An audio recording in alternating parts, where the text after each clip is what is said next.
Oke, baik. Assalamualaikum warahmatullahi wabarakatuh. Bertemu lagi bersama saya Ayu di mata kuliah Interaksi Manusia dan Komputer.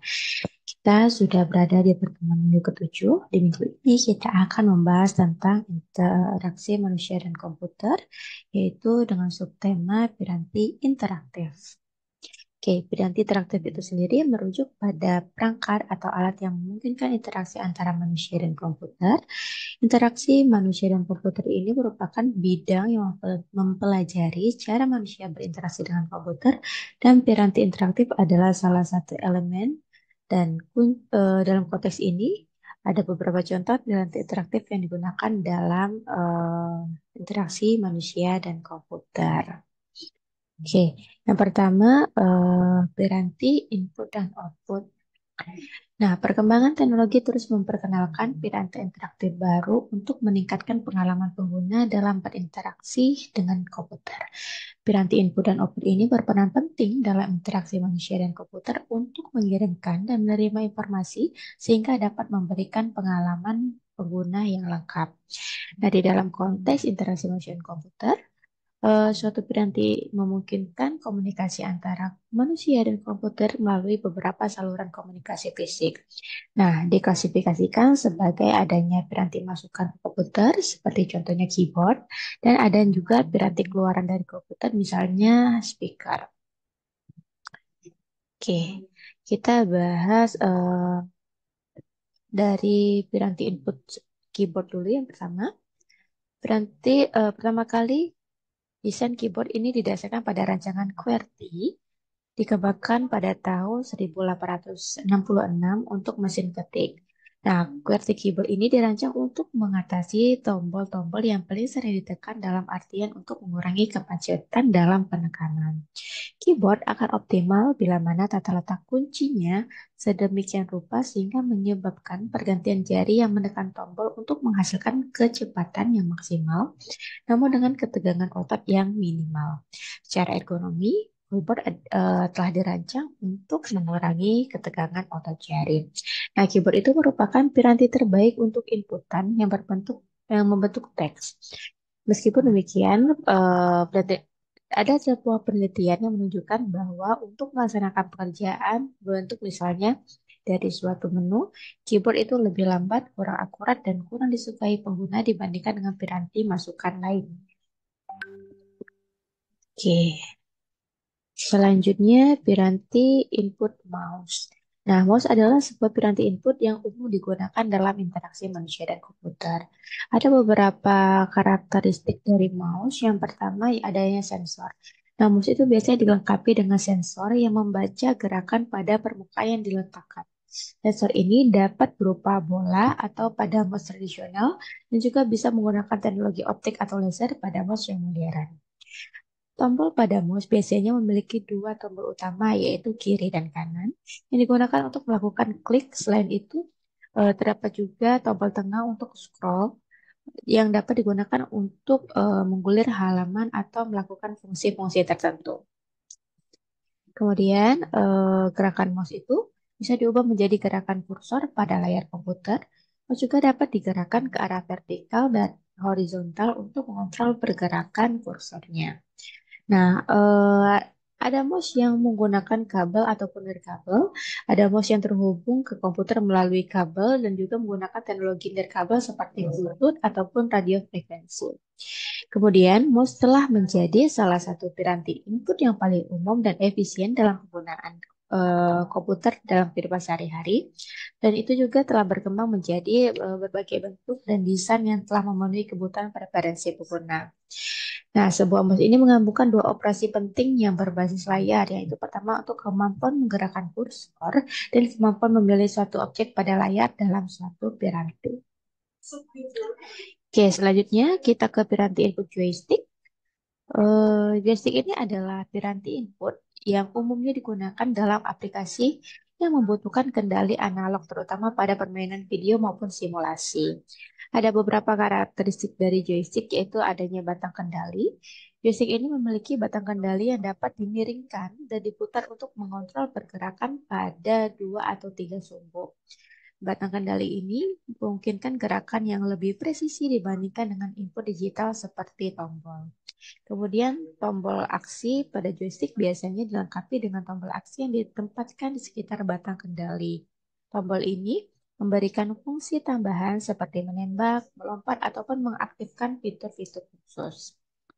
Kemudian ada konektivitas, joystick dapat terhubung ke komputer ataupun konsol permainan melalui kabel USB atau konektivitas nirkabel tergantung pada modelnya. Nah, daya tahan dari joystick ini dirancang untuk menahan tekanan dan gerakan berulang-ulang mengingat penggunaan yang insentif dan dalam permainan video maupun dalam sebuah simulasi. Oke, sebuah joystick itu terdiri dari sebuah tuas yang ditanamkan pada sebuah alas. Nah, teknologi dasar dari joystick itu bisa melakukan pergeseran gerakan kursor pada layar sepadan dengan gerakan tuas pada joystick. Kemudian daya operasi tuasnya kaku, namun ketegangan yang menimbulkan tekanan terhadap tuas dikonversikan pada gerakan kursor yang tepat pada layar. Dan skala digital, gerakannya tidak sepadan dari tuas dalam 8 area dideteksi oleh skala digital di dalam joystick. Nah, joystick ini biasanya memberikan pengalaman kontrol yang lebih imersif dalam memainkan video maupun simulasi yang membutuhkan respon analog dan gerakan yang lebih halus.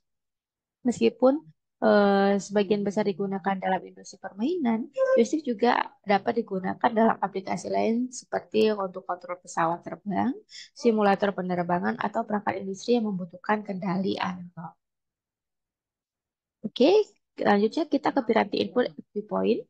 EQ Point ini adalah nama merek yang merujuk pada teknologi titik pengontrol yang terdapat pada beberapa laptop dan atau perangkat portable. Teknologi ini biasanya ditemui pada titik-titik tengah keyboard laptop dan bertindak sebagai pengganti mouse atau touchpad tradisional. EQ Point ini seringkali dikenal juga sebagai sebutan trackpoint yang merupakan merek dagang yang dimiliki oleh Lenovo. Dikenal sebagai G-stick, Equipoint adalah miniatur dari joystick yang diletakkan di antara kunci Q dan H pada keyboard. Biasanya dipakai bersama-sama dengan dua buah tombol yang fungsinya sama dengan mouse. Karena Equipoint ini ditempelkan pada keyboard, maka tidak memerlukan tambahan ruang untuk operasinya. Dan Equipoint ini dioperasikan cukup dengan satu jari saja dan tidak memerlukan ruang. Nah, ada beberapa keuntungan dari Equipoint ini termasuk ergonomi yang baik untuk penggunaan yang terbiasa dengan teknologi ini dan kelebihan ukuran keyboard yang lebih kecil. Namun preferensi terhadap teknologi ini dapat bervariasi dan beberapa pengguna mungkin lebih suka menggunakan touchpad atau mouse eksternal. Oke, selanjutnya ada trackball.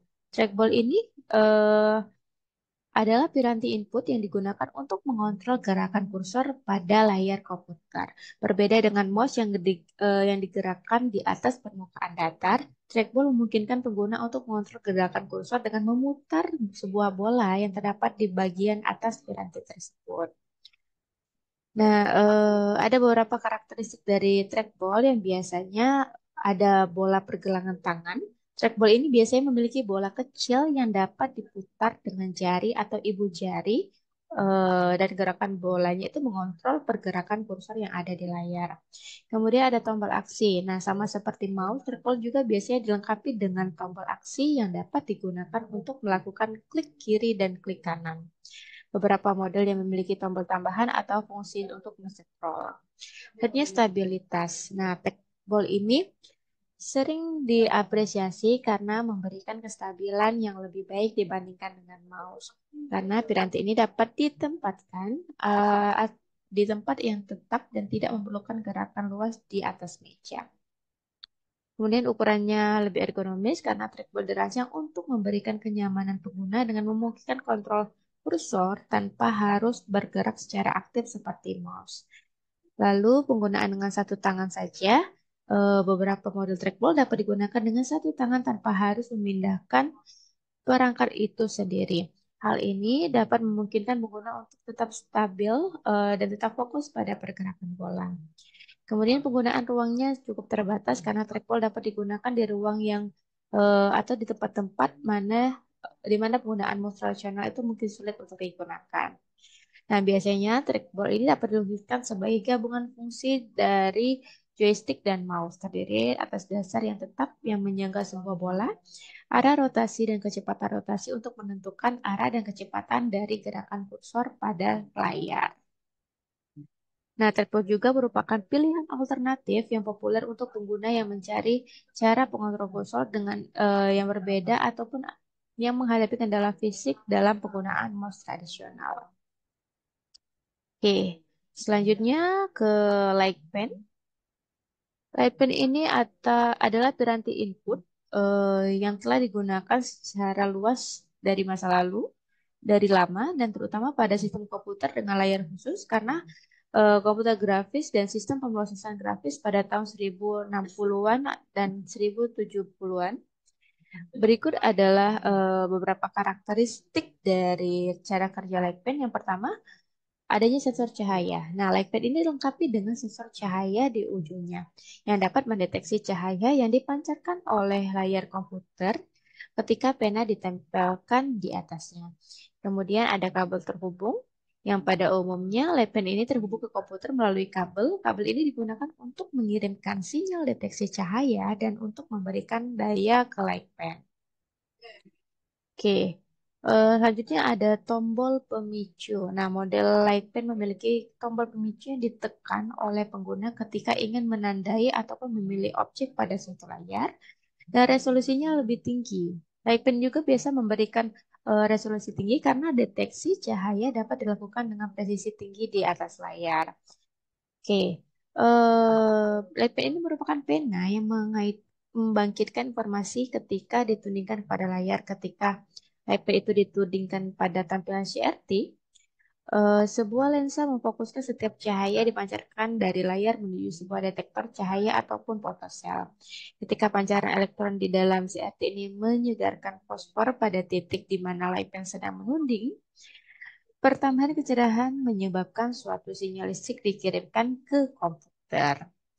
Oke, seiring perkembangan teknologi, penggunaan light pen telah berkurang karena munculnya piranti input yang lebih praktis dan efisien. Namun, light pen juga memiliki tempat dalam sejarah sebagai salah satu inovasi awal dalam bidang interaksi manusia dan komputer.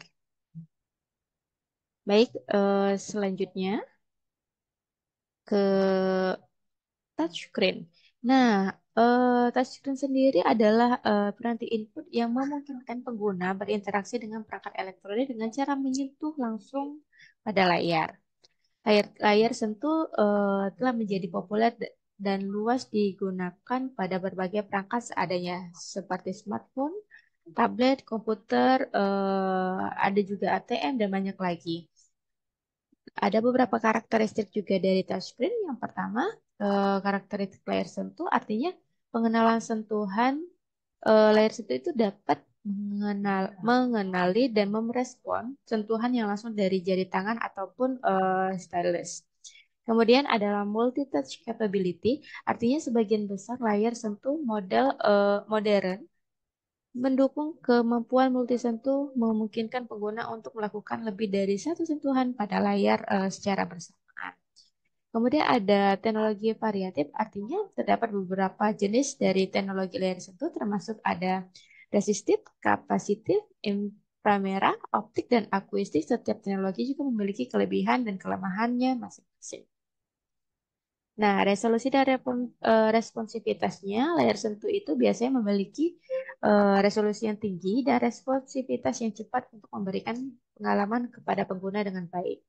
Kemudian ada virtual keyboard, artinya layar sentuh itu digunakan untuk virtual keyboard, memungkinkan pengguna untuk memasukkan teks dan mengetik langsung di atas layar. Lalu adanya gesture dan kontrol gerakan. Nah, artinya layar sentuh itu mendukung berbagai gestur dan kontrol gerakan seperti menggeser, ada swiping ataupun scrolling ataupun dan yang lainnya. Untuk pengenalan tulisan tangan, beberapa layar sentuh dapat mengenali tulisan tangan dan memungkinkan pengguna untuk menulis langsung pada layar.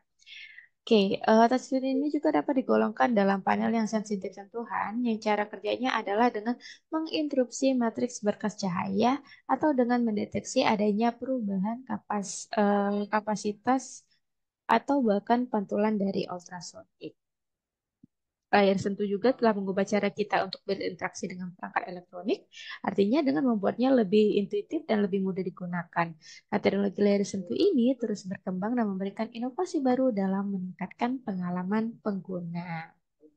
Oke, sampai sini kita eh, evaluasi soal dulu. Ada soal pertama. Soal pertama ini silakan kalian jawab di kolom komentar. Sebutkan dari beberapa piranti yang sudah dijelaskan tadi, bisakah Anda menyebutkan dan jelaskan kembali tentang kegunaan dan fungsi dari masing-masing piranti masukan? Waktunya 2 menit dari sekarang.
Oke,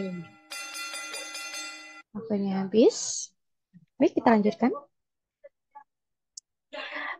Untuk pemilihan piranti itu harus cocok dengan pekerjaan apa yang dilakukan.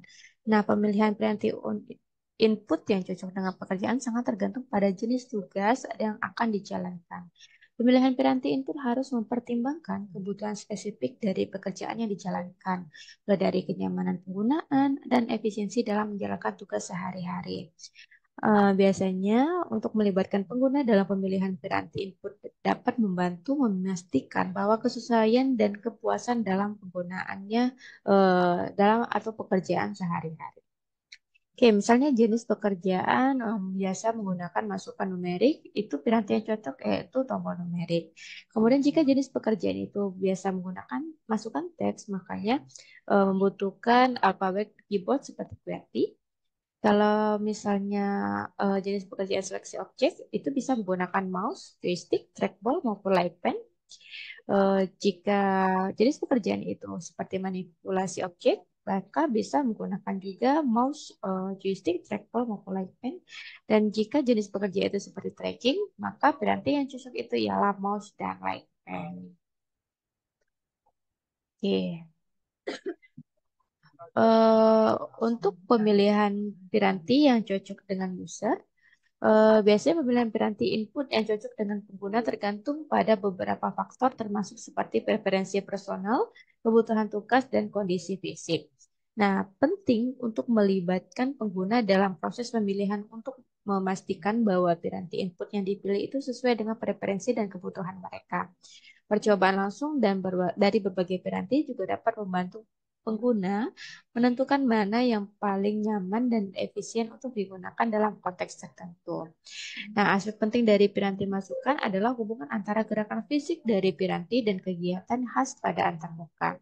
Contohnya seperti kegiatan langsung dan tidak langsung, apakah gerakan fisik dari piranti tersebut langsung berkaitan dengan aksi pada layar, ataupun absolut versus relatif, seperti apakah lokasi piranti secara langsung mengendalikan lokasi dari aksi pada layar.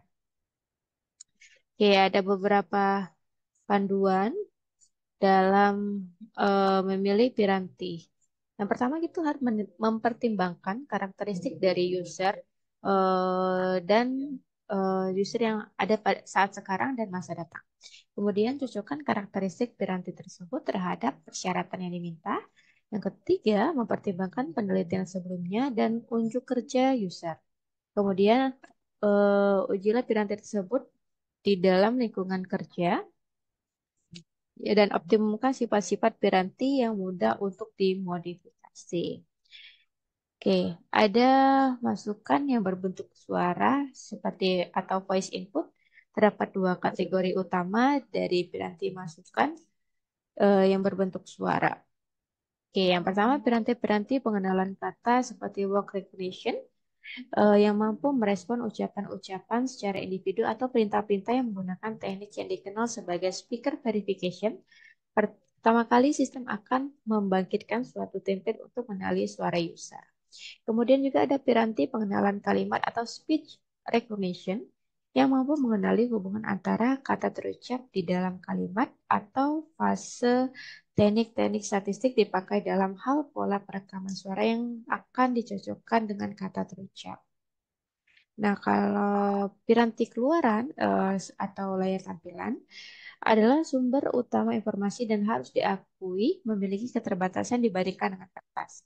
Pada dasarnya, semua layar tampilan memiliki tiga komponen utama, mulai dari pengingat digital, ada atau frame buffer, kemudian juga ada layar tampilan dan pengendali tampilan atau display controller. Nah, lalu ada dua macam cara penampilan gambar. Yang pertama ada vector display. Nah, vector display ini yaitu pengingat digitalnya berisi daftar tampilan dan program tampilan. Kemudian ada raster display, yaitu ada garis, karakter, dan bentuk-bentuk lain digambar berdasarkan komponen terkecilnya, yaitu titik yang sering disebut dengan pixel. Oke, ada soal yang kedua. Silakan kalian kerjakan lagi. Jelaskan tentang dua macam cara penampilan gambar. Bakal waktunya 2 menit dari sekarang.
Oke, waktunya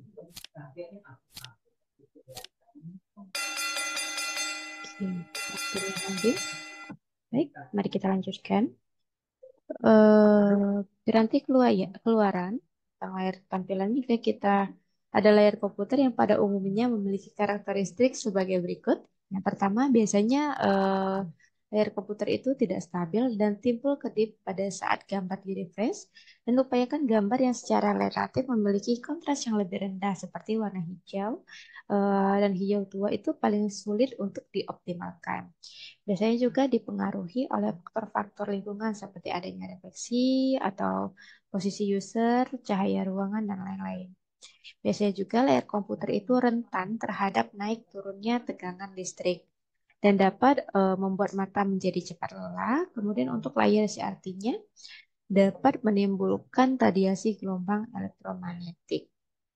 Kemudian pedoman warna dalam piranti keluaran harusnya memaksimalkan atau memikirkan warna tentang jumlah warna yang ideal maksimum 5 atau 10. Kemudian retina mata manusia itu tidak sensitif terhadap warna merah dan hijau. Oleh sebab itu, informasi yang dimasukkan untuk mencari perhatian tidak menggunakan warna tersebut walaupun ada stereotip warna merah berarti bahaya ataupun salah.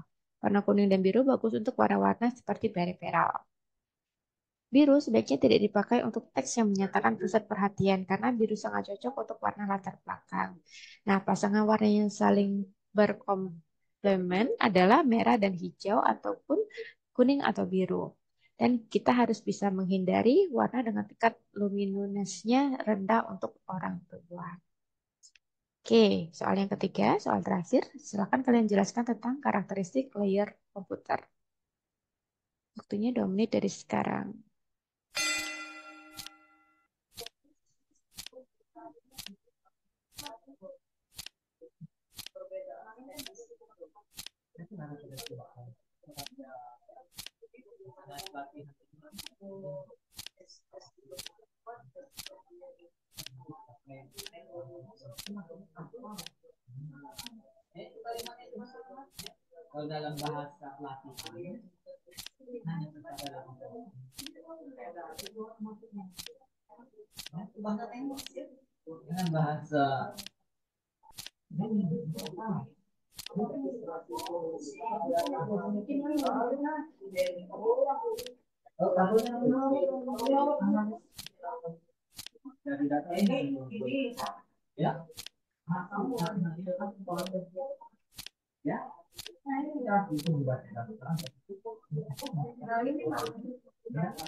Habis.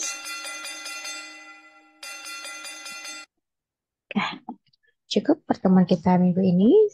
Jangan lupa kerjakan soalnya. Silakan tulis di kolom komentar. Jangan lupa sertakan nama dan NIM. Baik, saya jumpa pertemuan kita minggu ini. Saya akhiri dengan wassalamualaikum warahmatullahi wabarakatuh.